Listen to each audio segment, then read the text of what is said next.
My dad was a carpet installer. He's semi-retired now. We never did repairs, but we installed, and boy, did we ever. I had my uncle as his partner, my cousins, my brothers, and even some neighborhood straggler kids who came along. So by the time I was 16, we had this huge crew. We would do a lot of commercial jobs, and we'd pile in residential houses installing 200, 300 yarders. And that's kind of my ropes. That's my background. I'm sure, first of all, you were able to see it. You see it very clearly. So that either makes you decide, okay, this is what I want to do or don't want to do. What influenced you that you're like, okay, this is what I'm going to do? You know, necessity is the mother of all invention. When I was in college, I had this trade given to me by my dad, but I needed to work school. I needed to go to school full time and then work carpet. It was just the hours weren't right. And I got in with carpet repair and I instantly loved it. It was easier on the body. It took the skill set from installing and really satisfied a need that I felt most of my customers were conveying to me. The stores that they called would not do this. And the more and more I was talking with customers and finding out how thrilled they were that they didn't have to replace everything, but they could just fix this one spot that bugged them or that they needed to do before they sold their house. It was just so much more of a better reaction than after installing. When someone installs carpet, they want a good job. They expect it. They're paying you for it. When they hire you to repair after 10 different stores said it can't be done or they won't do it, and you do it, you save the day. And I tell you, day after day after day of customers giving you that type of reaction, you gotta love it.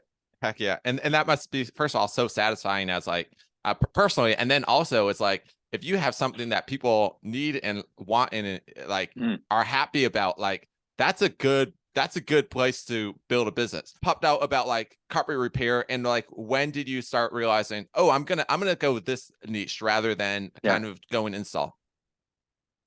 Absolutely. So I've been running the business for 20 years.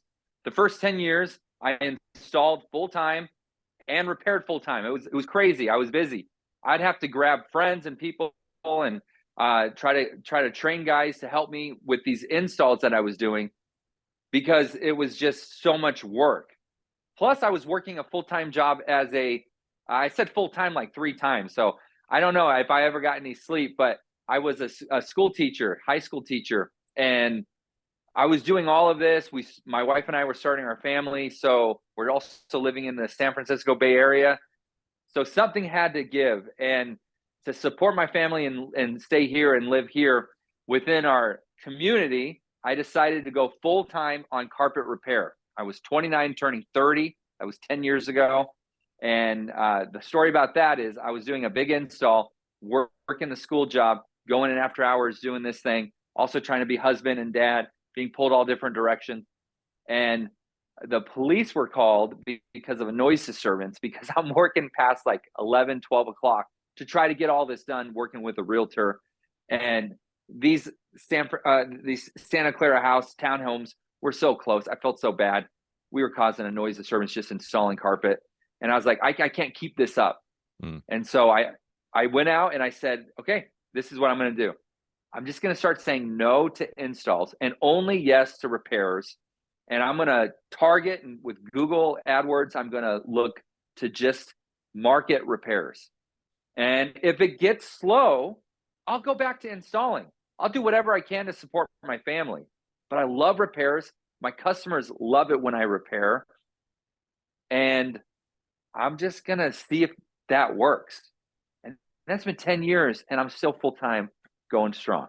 I love that. And what's funny about your story and about how the world has changed is, 20 years ago, you're like, okay, started this, and then it going from 10 years from really focused on Google AdWords to really now where it's TikTok and YouTube and all Instagram and social media. Like, talk about that evolution a little bit. Like, how are you finding the opportunities along the way? Yeah, so I got to give a shout out to Yelp. And I know Yelp is a love-hate relationship with business owners. The way I see it, those who do good business love Yelp, and maybe those who don't do it as much and get those bad reviews hate it. Yelp and Google were my big advertisers. By the time COVID hit, things were really slow. Now, to be honest, about 3 or 4 months, because of a technician who kept bugging me that I had trained, and we would be on these jobs riding along, having a good time, laughing, loving carpets. He was like, Josh, you got to get onto Instagram. I had done a couple YouTube videos prior to that, 2017. And I finally thought, let's go ahead and do it. And this was the end of 2019.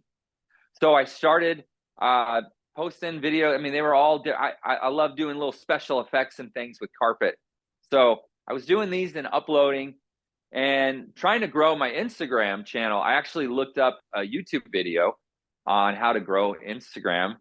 And at that time, 2019, the person I watched recommended posting your videos on TikTok.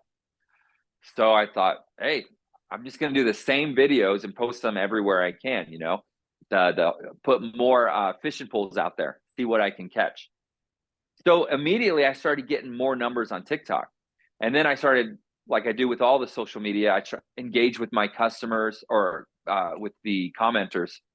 And I started seeing, you know, little trends and things and ideas. And that kind of just morphed into the video style and the uploads that I do today. Typically about 30 seconds of voiceover, a time lapse of me fixing carpets. And because of how many customers early on, 2020, started noticing me and contacting me, sharing my videos with a friend, I just started seeing the huge value in advertising through social media for a small business.